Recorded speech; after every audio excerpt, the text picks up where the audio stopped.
we see in sport and in football more particularly the possibility to empower young people and to give individual citizens of this country equal chances to benefit from their talent and skills and make something of their lives. So we are here as the European Union to explore how we can partner with the Football Federation, how we can sponsor the Football Federation in order to identify talent in each of the 64 districts of Bangladesh and in order to help this country to find its place on the international scene when it comes to sport competitions. I find the fact that we are coming here, we are exploring opportunities to sponsor Bangladesh sports federations.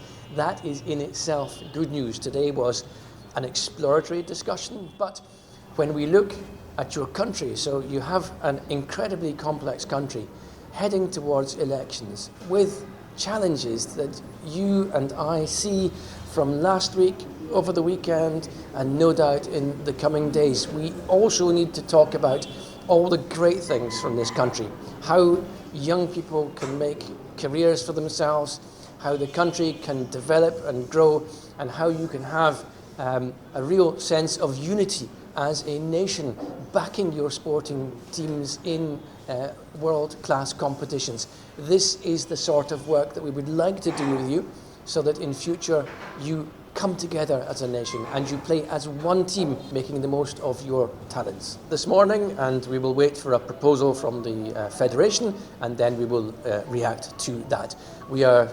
I don't think we have any ready-made solutions for the BFF.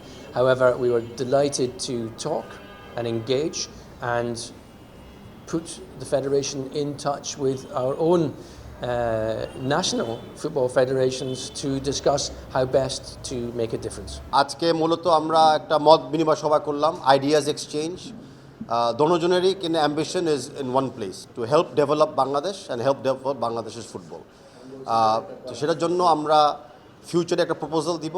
এই প্রপোজালের উপরে আমাদের European ইউনিয়নের কর্তৃপক্ষরা বিবেচনা করবে কীভাবে বাংলাদেশের সাথে কাজ করা যায়।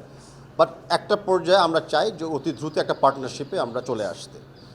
আমরা সবাই জানি যে ইউরোপ হলো the home and origins of football. আর আমাদের যে বর্তমান হেড অফ ডেলিগেশন এসেছিলেন তার বাড়ি কিন্তু ফ্রম বেলজিয়াম। তো আমরা হয়তো নেক্সট ওয়ার্ল্ড কাপে বেলজিয়ামের পক্ষ হতে হয়তো একটু সাপোর্ট দিতে হতে পারে সবাইকে। বাট এই ফুটবলের যে রাইজ ইন বাংলাদেশ, আগামীতে বিশ্বকাপ আসতেছে, সব কিছুর একটা মানে রাইজের সাথে আমরা মনে করতেছি দ্য রাইট টাইম একটা ফিউচার পার্টনারশিপ চিন্তা করার জন্য। But as I said, it's idea exchange, but I think একটু সময় লাগবে আমাদেরকে একটা কংক্রিট জায়গায় আসার জন্য। প্রথমে ওনারা তো শেয়ার করতেছে ইউরোপিয়ান ইউনিয়ন থেকে যে পুরো বাংলাদেশকে ওনারা ভালো লাগছে। বাংলাদেশে ইউরোপিয়ান ইউনিয়ন কিন্তু অনেক সামাজিক জায়গায় ওরা উন্নয়নমূলক কাজ করছে, social awareness programme, safety programmes, development programmes. এখন ওরা মনে করতেছে স্পোর্টসে আসার একটা নতুন একটা অ্যাঙ্গেলে বাংলাদেশকে মানে উন্নয়নমূলক জায়গায় নিয়ে যেতে তারা পারেন। তো ওনাদের ভালো লেগেছে যে আমাদের বাংলাদেশ ফেডারেশনের একটা মানে স্ট্রাকচার্ড ভিশন আছে, একটা গোয়িং ফরওয়ার্ড প্ল্যান আছে, অ্যান্ড কিছু কিছু সাকসেস স্টোরিজও আছে। তো এই সবগুলা কিন্তু হেল্প করে যে ইউরোপিয়ান ইউনিয়নে আলটিমেটলি যারা ডিসিশন মেকার তাদেরকে কনভিন্স করার জন্য অ্যান্ড তাদেরকে সহজ করে বোঝানোর জন্য। অ্যান্ড তারাও বিশ্বাস করে যে স্পোর্টসে একটা অবদান রাখলে তাহলে স্পোর্টসের মাধ্যমে গ্রেটার বাংলাদেশের একটা গুডউইল ওনারাও তৈরি করতে পারবে বিটুইন দ্য টু অর্গানাইজেশন। আমরা বাংলাদেশ ফেডারেশন এবং ইউরোপিয়ান ইউনিয়ন আমরা কেউ কিন্তু ডিসক্রিমিনেট করি না জেন্ডারের মাধ্যমে। তা আমরা ইকুয়াল অপরচুনিটি দিচ্ছি মেল এবং ফিমেল প্রোগ্রামগুলোকে, ইকুয়াল অপরচুনিটি দিব আমরা মেল এবং ফিমেল ন্যাশনাল টিমকে, অ্যান্ড ইকুয়ালভাবে আমরা রিসোর্স প্ল্যানিং ইনভেস্টমেন্টসগুলিকে আমরা বিবেচনা করব সামনের দিকে। আর ম্যাচের ব্যাপারে যেটা আপনারা বলেছেন, দেখেন ম্যাচগুলো তো ফেডারেশন টু ফেডারেশন হয়। আমি শিওর ওনারা চেষ্টা করবে বিভিন্ন এমএদের সাথে পরিচয় করা দিতে বা সহযোগিতা করার জন্য। বাট আলটিমেটলি ডিসিশন কিন্তু member association versus member association.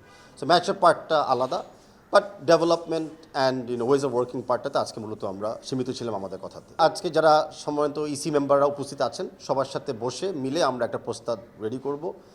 আমরা তখন বিবেচনা করব কোনটা আমাদের শর্ট টার্ম এবং লং টার্ম প্রগ্রেসের জন্য ইজি হবে, অ্যান্ড সেভাবে আমরা প্রোগ্রামটা ডেভেলপ করবো। যখন করবো আমরা আপনাদেরকে জানিয়ে দিব, but definitely more on the technical side of things. For more updates, subscribe to our YouTube channel and click on the bell icon. Follow us on Facebook and Instagram. Download T Sports app to enjoy exciting games and highlights. Visit tsports.com.